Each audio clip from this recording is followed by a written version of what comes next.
Hi, I'm Brandy Adamson, your purpose coach with the Sylvain Group.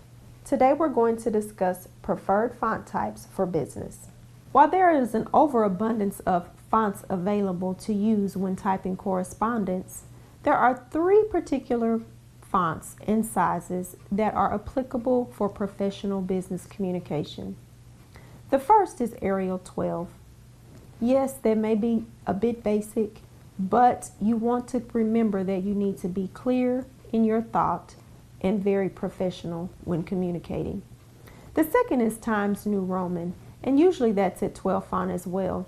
And many people are very familiar with the font and they know what it looks like, and it's easy to read as well as it's easy to read when copied. Thirdly, Georgia font is gaining popularity in the business world. Used at size 14, it's very common in business communication.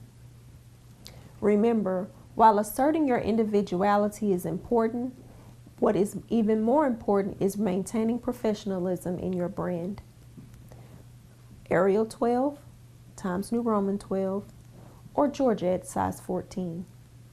Again, my name is Brandy Adamson, your purpose coach with the Sylvain Group. I look forward to reading more of your business communications.